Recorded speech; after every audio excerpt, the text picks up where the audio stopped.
This is the coin roll. It's one of the most popular coin flourishes, and it's great. It looks good, it's fun to do, and I'm going to show you how to do it.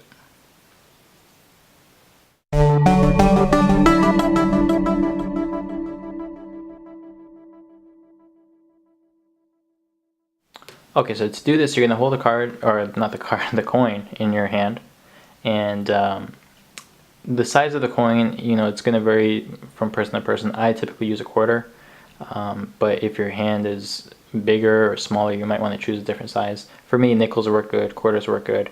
Once you learn this, you can do it with a variety of different sizes, so you're not really restricted by the size all that much. But pick a coin that works for you for now. Quarter is going to work pretty well for most of you.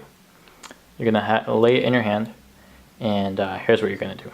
So you're going to contact the coin with your thumb. You're going to turn your hand palm down as you slide that coin all the way up to this position. Okay.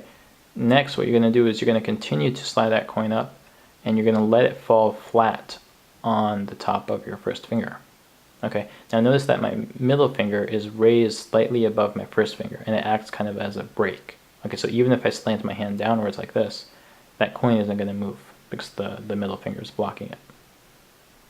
Okay. Next step is I'm going to lower my middle finger, and at the same time I'm kind of raising my first finger just a little bit, and that's going to cause that coin to pivot up, and then if I continue that motion, the coin is going to fall flat on my middle finger.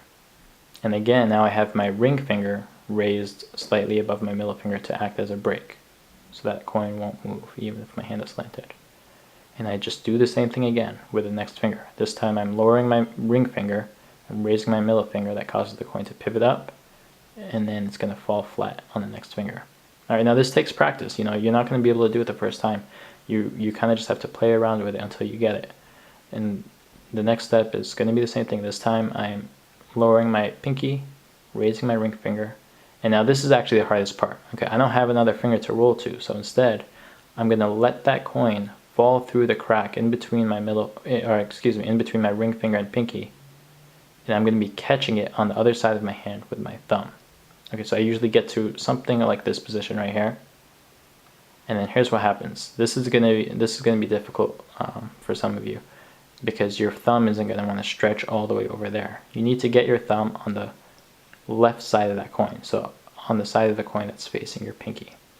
Okay, so this might be a difficult stretch for some of you, especially if this is your first time trying this. But as you practice, this will become easier. Your fingers will learn to move and flex in different ways, and then you won't really have to struggle with this anymore. Okay, so once you get that dexterity, you're going to be able to bring your thumb to the left side of that coin.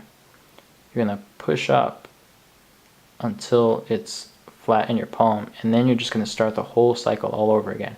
You slide it up to this position, and you're ready to go again.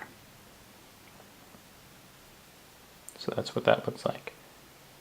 Just pay attention to how I'm doing the slide. Boom.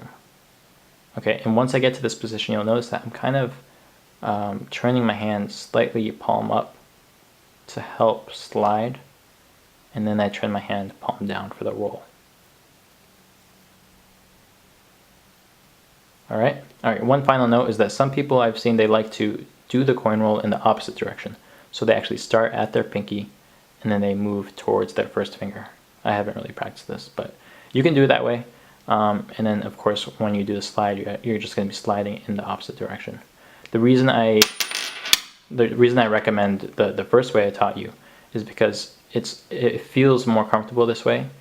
Your hand is oriented in a more comfortable position, and you can really use gravity to your advantage when you do it in this direction. The gravity will really help that coin flip over and fall flat onto the next finger. Whereas if you do it in the opposite direction, your hand has to be kind of positioned upwards like this, and it just doesn't feel comfortable. But eventually you might want to learn it both ways, and then you can make the coins flip back and forth if that's something you want. But start out with the normal direction, just like this, and do the coin roll slowly.